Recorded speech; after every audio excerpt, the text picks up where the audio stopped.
All right, where are we? There we are, right here, Sonia. How you doing? Okay. This took me so much longer than I thought it would, and that's such a typical response. It really is, and I think that when you start looking at typeface design and you start saying, okay, this is the time allotment for this, and I'll be able to do this in this amount of time. But then once you start really getting down into it, you really realize how much work there is involved.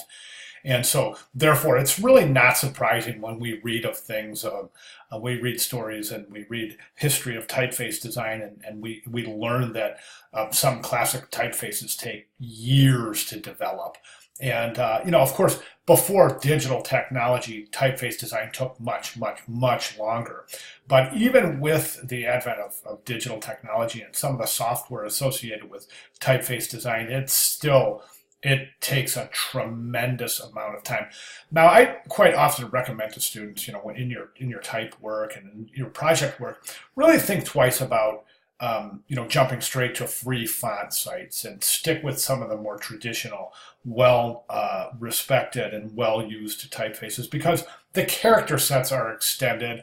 If you get to a situation in a project where you've downloaded a free font, and then the project expands, that free font might not have the character sets available to grow as your project grows. For example, if you use a free font typeface for a client, okay, and then that client starts to expand and needs different collateral pieces that might require special characters in the typeface, a lot of the free fonts just don't have it, and presumably so. I mean, quite feasibly anyone in this class, after what they've learned, can go on to a free font site and upload their font.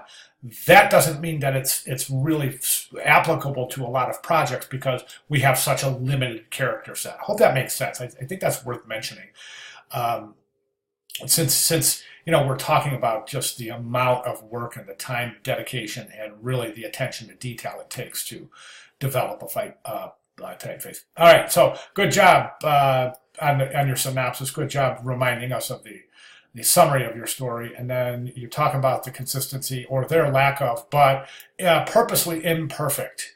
That's great, and I understand that it's supposed to be a hand rendered font, right? So, which means it's supposed to look like a hand rendered font. And interesting to note also that a lot of current typefaces that have hand rendered that kind of depict or kind of emulate this kind of hand rendered type, a lot of those have character sets with multiple characters, and they replace those characters on a random basis so that, for example, if you have three E's in a sentence, they're not all identical. That so far has been the biggest problem with typeface design of hand rendered type, is that it doesn't matter if whether it's hand rendered or not, all the E's look the same. All the P's look the same. So it's not long before somebody's able to look at it and say, okay, this might look like a hand rendered typeface, but it is definitely not because of the common characteristics, right? So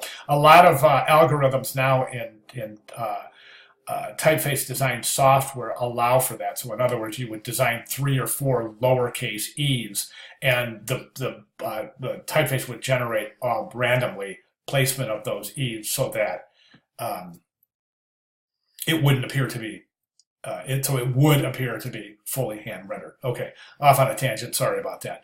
Let's go ahead and jump right over to the typeface. It's fantastic. It really is. I think that the consistency and there's just a level of harmony, not only between all the uppercase letters, but between the upper and the lowercase, and then also adding in the um, uh, numeric character set. I think is really really good stuff. A couple of issues I see now. Right here, the 5 and the 7. You've got that little bit right there that kind of hangs. Hey, let me see. I am in PDF, so yeah, you'll be able to see this. If I zoom in here, look at this right here, where that 5 kind of the vertical stem kind of overshoots that horizontal bar at the top of the 5, that looks like it's a mistake. We can see the same thing right here. And the reason I say it looks like it's a mistake is because we don't see that kind of overshoot anywhere in any of the other letter forms, with the exception of the uppercase T, but that also looks like it's a mistake.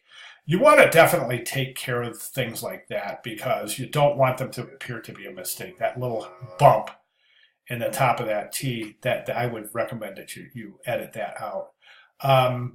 Okay, same thing with the little bump on the horizontal stem of the 5, of the 7. And then my only other recommendation is to include your punctuation, including period, question mark, exclamation point, comma, semicolon, colon, apostrophe, and your quotation marks. All we have here is a period, exclamation point, and a comma. So definitely want to get to the rest of your punctuation in there, at least the punctuation that is required. There's only 2 other letter forms that are kind of bugging me, and it's the uppercase U and the lowercase I.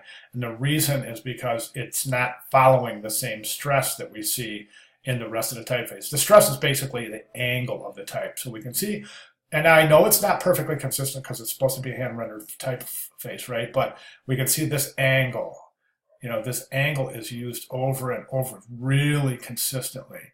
Everything kind of falls in the same angle, right? Then we get to the U and the angle changes a little bit. So we can see that the T and the U kind of are facing different directions. You know, it seems like eventually their points would converge up here somewhere, since this is on an angle facing to the right. This is on an angle facing to the left. So I would adjust that U just to match the angle, the stress of the other letter forms. We can say the same thing with the lowercase I, whereas everything here is kind of following the same angle. Then all of a sudden the lowercase I is on a different angle. So I would definitely address those.